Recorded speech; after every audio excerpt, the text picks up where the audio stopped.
We are back. The 2024 Canadian Premier League season kicks off this weekend.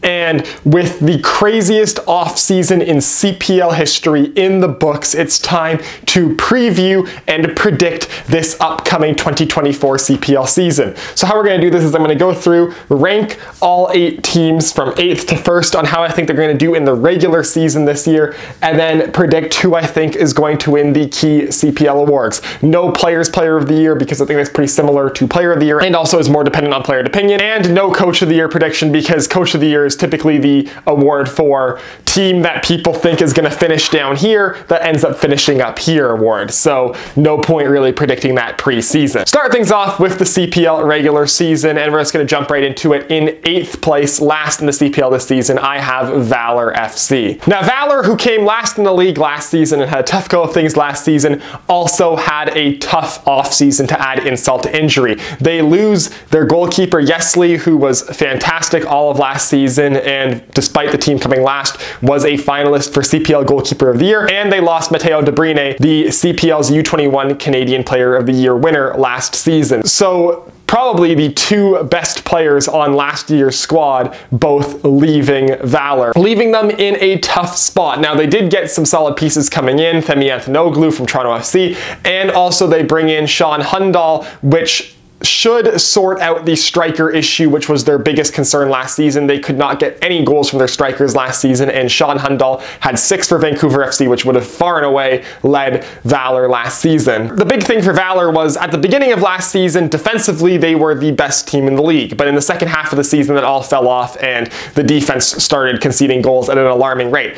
If they can get the defense they had in the first half of last season, and they can also get Sean Hundal scoring like he did in the first half of last season, and get those 2 things to intersect at the same time, this team could challenge for a playoff spot. But given the guys they lost versus the guys they brought in, there was not much, if any, improvement for this Valor team from last season to this season, so I have them staying at the bottom of the league. Moving up to 7th, I'm staying true to last season with Vancouver FC. Vancouver FC had a decent offseason, picking up some players such as Moses Dyer and Nico Giansopoulos, solid CPL players with some experience in the league to support the young group they already have, but they also brought in David Norman Jr., who is a massive get, going to add some strong stability to this team's defense and a strong leadership presence in the squad. Despite some solid additions, most of this team's improvement is going to come from internal growth of their young players continuing to improve. James Cameron is set to have a massive season, I think, in the CPL this year. TJ Tahid is a bit older. He's going to have a bit more of a role this season. This was a team that played some very young players last year, some young promising players last year. If they all continue to develop, Vancouver FC will be better this season than they were last season and have a bright future going forward. Now, the veterans they added can bring some stability to the squad, and if Alejandro Diaz can score at the rate like he did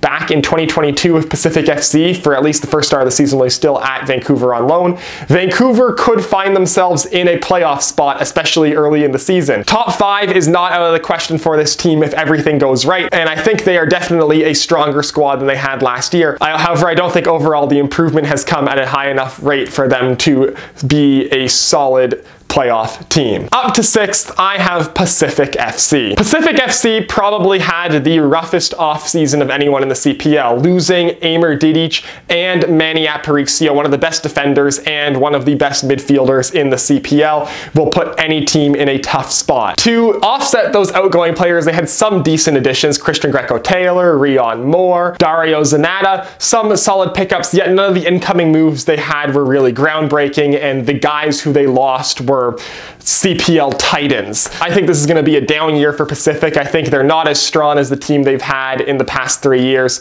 and so I see them falling out of a playoff spot. Just because the teams that finished below Pacific last season, York and Ottawa, have improved at an immense rate, while Pacific got worse, in my opinion, over the course of this offseason. Up to 5th place, I have York United. York United, under new ownership, had massive improvements in the offseason. The refurbished back line of Juan Cordova, Frank Stirring, and Oswaldo Leon instantly gives York United a plug-and-play, possibly best defensive back back line in the Canadian Premier League. Add to that the addition of their two young Mexican midfielders in the midfield and Denis Selanovic on the wing from Liechtenstein, and you have a team that made some very solid acquisitions in the offseason. Losing Osaze de Rosario, though, without any other new additions to the striker group is a bit of a negative on this team. They're going to need to rely on Mo Babouli for a lot of goals. If they kept Osaze de Rosario around, I would have had this team finishing 4th or maybe even 3rd in the regular season. But losing de Rosario takes away their X factor at the number 9 position and leaves them lacking compared to the teams above them at the number 9 slot. There still is time for them to sort that out, but I think this is a very improved team, a team that's still missing a couple pieces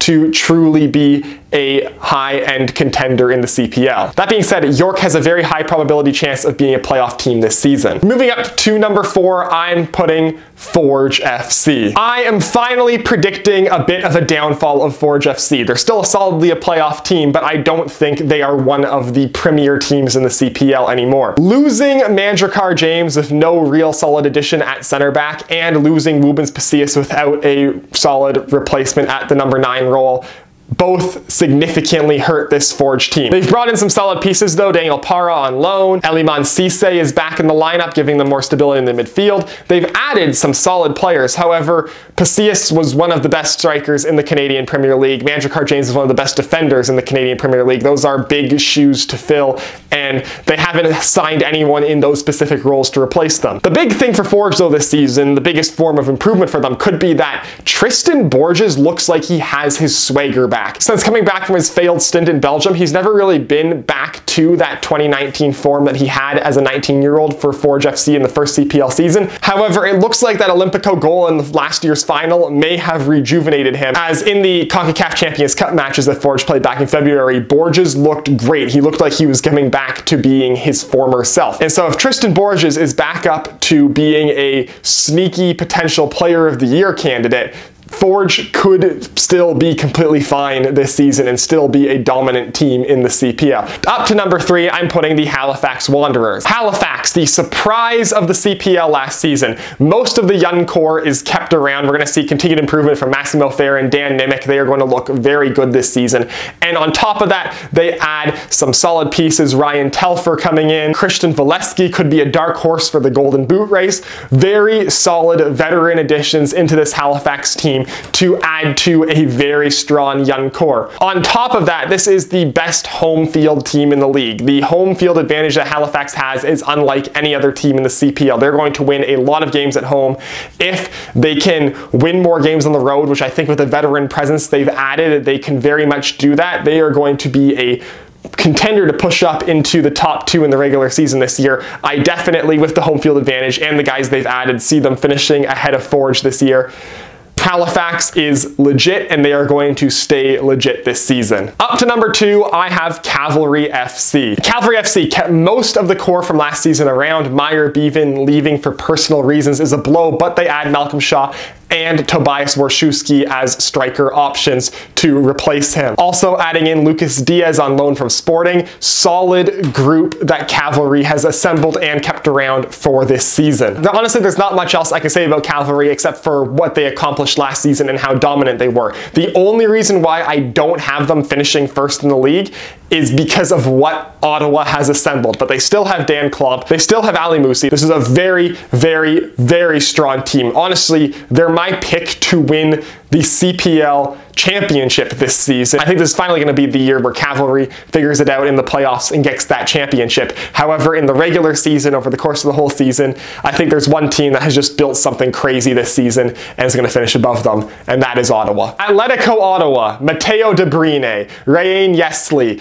Amer Didic, Manny Aparicio, Balu Tabla, all have been brought in for this season to a team that's kept Ollie Bassett around, to a team that's kept Sam Salter around, to a team that's brought Luke Singh back on loan again. This Ottawa team it's like a CPL all-star team of the last 2 years. Chris Twarduk on any other CPL team this season would be a notable addition. He's an afterthought to what Atletico Ottawa brought in. Last season's 6th place finish was a disappointment. That team on paper should have finished a lot higher than 6th. And the fact that their response to that disappointing finish was to go all out in the offseason, they should walk to a regular season finish unless disaster happens and they completely fall apart. But I think given the team that they've assembled, the CPL super team that it's being touted to be, it should be the best team in the Canadian Premier League this season. I only think Cavalry is going to come ahead of Ottawa in the finals because I think Cavalry just has a bit more hunger and a bit more playoff experience to win that title this season. But Atletico Ottawa has assembled a monstrous squad and should easily walk through to a CPL Shield. So that's my regular season standings predictions. Moving on to my awards predictions, just so you know what individual players I think we should keep an eye out for this season. The Golden Boot race, I think there's 4 main contenders for it, and I'll write them down and let you know why. My top 4 picks for the CPL Golden Boot are Taran Campbell, Tobias Warshawski, Ollie Bassett, and Sam Salter. Taran Campbell has been in and around the CPL Golden Boot race multiple times throughout the Canadian Premier League's history. He's the CPL's all-time leading goal scorer, was right there, a couple of goals behind the mark last season, and I think on this Forge team, with the absence of Woobens Pacius, with Pacius gone and no other true number 9 brought in, Taran Campbell is finally 100% the guy every game for Forge. And if he was in the Golden Boot race last season when he wasn't the guy every single game, this season without Woobens Pacius there, he should be by far and away the goal scorer on Forge every game. So Taran Campbell is actually my preeminent choice to win the Golden Boot this season, but these other 3 guys are all also in the conversation. Tobias Warshawski did not play professional football last year. However, 2022 with FC Edmonton, he scored 7 goals on that terrible team. He's gonna be the number 9 on this stacked Cavalry team. If he scored 7 goals in a season on that terrible FC Edmonton team, think about what he can do now that he has an actual strong team feeding him the ball. He's a guy that I don't think is being talked about, but I think he should be in the conversation preseason to win the Golden Boot. Ollie Bassett is an obvious choice. He has been fantastic for Ottawa the past 2 seasons, one of the top creators and goal scorers in the Canadian Premier League, joint Golden Boot winner last season. He should be back in the fight again this year. However, with the additions of Tabla and Aparicio, you wonder, are those players going to take goals away from Ollie Bassett? Last year, was he in it because Tabla wasn't there, because the team was a weaker team and he had to score more goals last season? Was that what elevated him to the Golden Boot level? Now the team is super strong again and he might not be the main guy, he might just be a cog in the machine. Maybe his goal scoring will take a hit. However, the flip side of that is he could be way better now with better players around him and score way more. And the same logic applies to Sam Salter. Salter is a guy who I think he will be the number 9 on this Ottawa team. And so with Tabla, with Aparicio, with Bassett all feeding him, Sam Salter could score a ton of goals this season and should not be looked down on in this Golden Boot race. Over to Keeper of the Year. Keeper of the Year, I think Rayon Yesley is going to take it at Atletico Ottawa. I mean, if they win the league, Yesley will probably end up being Goalkeeper of the Year just because of how few goals that team might end up giving up. Marco Carducci, same thing. If Cavalry ends up winning the regular season, Carducci's probably the shoe-in for the Goalkeeper of the Year. Whichever one of those 2 teams ends up finishing higher in the standings will probably be the preeminent choice for that award. Carducci and Yesley, though, 2 of the best keepers in the league and both well deserving of it. I also think Jan Fillion's going to end up as a finalist. He was great last season with Halifax and was robbed of a finalist position for that award in my opinion. I think Keeper of the Year is a bit like Coach of the Year, where the team has to do very well for you to end up winning Goalkeeper of the Year because, I mean, good teams concede less goals and that looks better for the goalie. So Carducci and Yesley are my 2 favorites, just given that those 2 teams are probably going to be the 2 best teams in the league all season. Moving on to Player of the Year. Player of the Year, I'm going with Ollie Bassett, Manny Aparicio, and Tristan Borges all in the finalists. Ollie Bassett, he's in and around it basically every year. Ottawa just runs away with the league like I think people are expecting them to. I think both Bassett and Aparicio, especially depending on how their goal and assist stats are for the season, are both going to be very high up in this Player of the Year voting. I think Aparicio, especially as the new guy on the team, if the team finishes 1st place in the league or 2nd place in the league after what happened last year, is probably going to have a bit more of an edge in the voting just because, you know, of all the hype of him joining the team and all the hype of his transfer happening throughout the winter. But I think Aparicio and Bassett are the 2 frontrunners for this award. Tristan Borges I also have on here because, like I said, he might have his swagger back. And if Borges has his swagger back, he is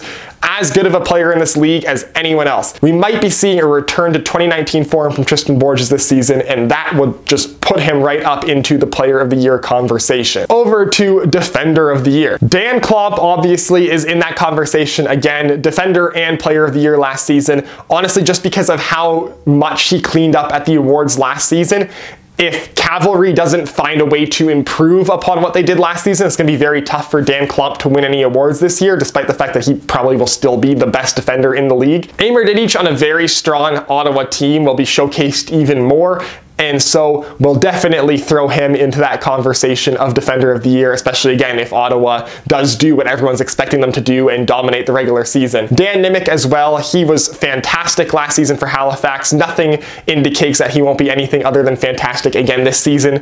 Definitely a guy who will be in the conversation for the Defender of the Year award. However, he might just be a step behind those two in the running. And finally, the U21 Canadian Player of the Year award. Probably the hardest award to pick just because of how unknown this whole situation is with U21 players. Now, personally, I think this season, this is James Cameron's award to lose. He was the unanimous runner-up last season for the U21 Canadian Player of the Year award as an 18-year-old, which means at 19, when the guy who won it ahead of him last year, DeBrine, is aged out, he should be the favorite to win it this season. He just does what he did last season, improve on it slightly, and this award is his. Lucas Diaz also is a contender for it, 21-year-old coming over from Sporting. Very skilled player, could put up some solid numbers with Cavalry this season and move himself into the conversation for this award. And also Christian Greco-Taylor. I feel like he's going to get some solid minutes at Pacific, former MLS Next Pro player. He has some pro experience, which is hard for U21 players coming into this league to say they have. Could be another player who's going to put up some solid minutes and end up being a potential candidate for this award. However, James Cameron is my front runner for it by a wide margin. So there you have it. The CPL awards, CPL standings, predictions all for this season. It's going to be an incredible CPL season. Any one of these 5 teams in the playoff spots that I have, and even Pacific, I think could end up winning the entire league this season.